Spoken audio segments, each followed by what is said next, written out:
क्षेत्र की हर खबर देखने के लिए आपके अपने YouTube चैनल पाली सिरोही की आवाज को सब्सक्राइब करें और बेल वाले आइकॉन पर क्लिक करें। क्या आप भी श्री कृष्ण के भक्त हैं तो जाने भगवान श्री कृष्ण की कुछ खास बातें।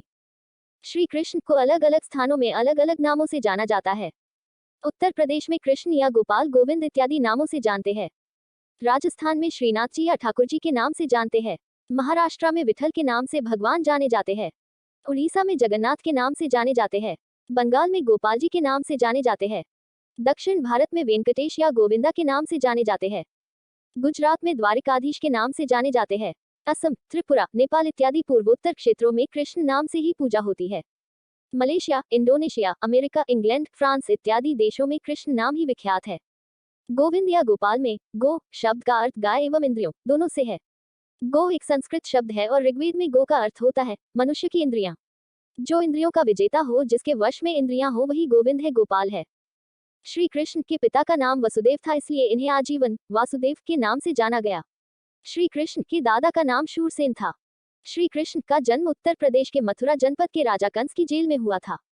श्री कृष्ण के भाई बलराम थे, लेकिन उद्धव और अंगिरस उनके चचेरे भाई थे। अंगिरस ने बाद में तपस्या की थी और जैन धर्म के तीर्थंकर नेमिनाथ के नाम से विख्यात हुए थे। श्री कृष्ण ने 16,000 राजकुमारियों को असम के राजा नरकासुर की कारागार से मुक्त कराया था और उन राजकुमारियों को आत्महत्या से रोकने के लिए मजबूरी में उनके सम्मान हेतु उनसे विवाह किया था, क्योंकि उस युग में हरण की गई स्त्री अछूत समझी जाती थी और समाज उन स्त्रियों को अपनाता नहीं था। श्री कृष्ण की मूल पटरानी एक ही थी, जिनका नाम रुक्मणी था, जो महाराष्ट्र के विदर्भ राज्य के राजा रुक्मी की बहन थी। रुक्मी शिशुपाल का मित्र था और श्री कृष्ण का शत्रु। दुर्योधन श्री कृष्ण का समधी था और उसकी बेटी लक्ष्मणा का विवाह श्री कृष्ण के पुत्र साम के साथ हुआ था। श्री कृष्ण के धनुष का नाम सारिंग था। शंख का नाम पांचजन्य था। चक्र का नाम सुदर्शन था। उनकी प्रेमिका का नाम राधा रानी था, जो बरसाना के सरपंच वृषभानु की बेटी थी। श्री कृष्ण राधा रानी से निष्काम और निस्वार्थ प्रेम करते थे।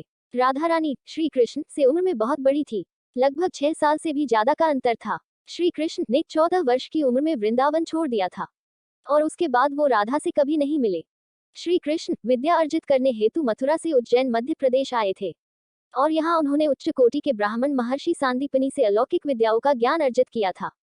श्री कृष्ण कुल 125 वर्ष धरती पर रहे। उनके शरीर का रंग गहरा काला था और उनके शरीर से 24 घंटे पवित्र अष्टगंध महकता था। उनके वस्त्र रेशम के पीले रंग के होते थे और मस्तक पर मोरमुकुट शोभा देता था।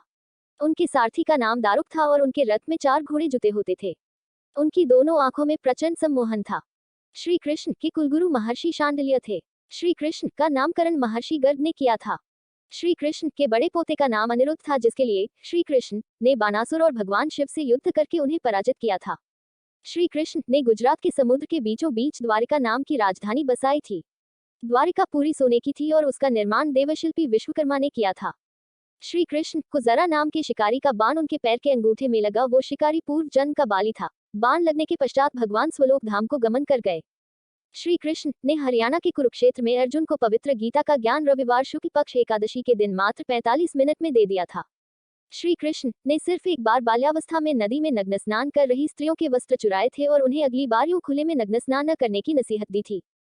श्री कृष्ण के अनुसार गौ हत्या करने वाला असुर है और उसको जीने का कोई अधिकार नहीं। श्री कृष्ण अवतार नहीं थे, बल्कि अवतारी थे, जिसका अर्थ होता है पूर्ण पुरुषोत्तम भगवान। न ही उनका जन्म साधारण मनुष्य की तरह हुआ था और न ही उनकी मृत्यु हुई थी। सर्वान धर्मान परित्यजम मामेकम शरणम व्रज, सर्व पापेभ्यो मोक्षयिष्यामि मा शुच। भगवद गीता अध्याय 18। श्री कृष्ण कहते हैं, सभी धर्मों का परित्याग करके एकमात्र मेरी शरण ग्रहण करो, मैं सभी पापों से तुम्हारा उद्धार कर दूंगा, डरो मत।